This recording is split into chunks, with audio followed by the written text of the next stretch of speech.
Et bonjour et bienvenue sur Vitivinivixi. Nous allons commencer cette semaine par la première partie de ce que je vais appeler les indispensables, à savoir les différents types d'agriculture. Il existe actuellement 4 types majeurs d'agriculture. L'agriculture conventionnelle, l'agriculture raisonnée, l'agriculture biologique et l'agriculture en biodynamie. Commençons par nous pencher sur l'agriculture conventionnelle. Son objectif est simple, la rentabilité. Elle utilise ainsi tous les moyens à disposition, qu'ils soient chimiques ou naturels. Il faut cependant noter que le prix des produits phytosanitaires sont élevés.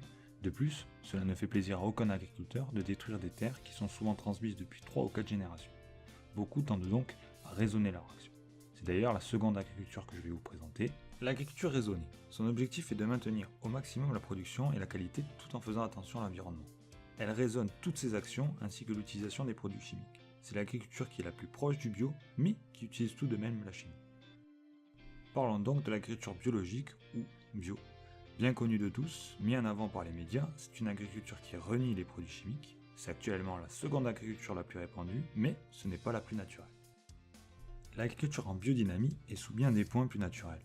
Bien qu'elle soit très peu connue, c'est une agriculture qui, comme le bio, rejette la chimie. Cependant, l'engagement des vignerons va plus loin. Du retour au cheval et à l'utilisation du purin pour certains, à l'étude de l'influence des astres pour d'autres. Un seul but ici, être nature. On a donc deux familles d'agriculture distinctes, les pro-chimie d'un côté et les pro-nature de l'autre. À première vue, le naturel semble être plus sain, mais il ne faut pas oublier que la nature n'est jamais parfaite. Prenons l'exemple du soufre et du cuivre, qui sont deux produits utilisés en bio et biodynamie pour traiter les deux principales maladies de la vigne que sont l'oïdium et le mildiou. Il y a deux problèmes. D'une part, on utilise toujours les mêmes produits. D'autre part, ces composés naturels sont lessivables. C'est-à-dire que l'eau ruisselant sur la souche, lors d'une pluie par exemple, les emporte avec elle sur le sol.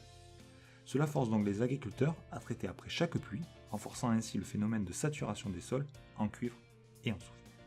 A contrario, la chimie créée par l'homme est certes sous bien des aspects néfastes, mais a été modelée pour résoudre des problèmes. Dans un premier temps, augmenter la variété des produits afin de limiter l'adaptation des maladies et des nuisibles.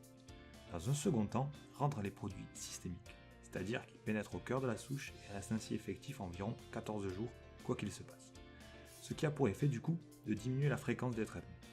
Avec cet exemple, je voulais vous montrer que dans l'état actuel des choses, dire que telle ou telle agriculture est mieux qu'une autre est un choix de conviction. Elles ont toutes des avantages et des inconvénients. Il n'y a qu'une discussion avec le vigneron qui peut vous éclairer sur sa façon d'agir et de penser. La semaine prochaine, on se penchera sur le système des appellations. D'ici là, n'hésitez pas à poser des questions ou à me faire savoir si la vidéo vous a plu. C'était Vitivinivixi pour vous servir.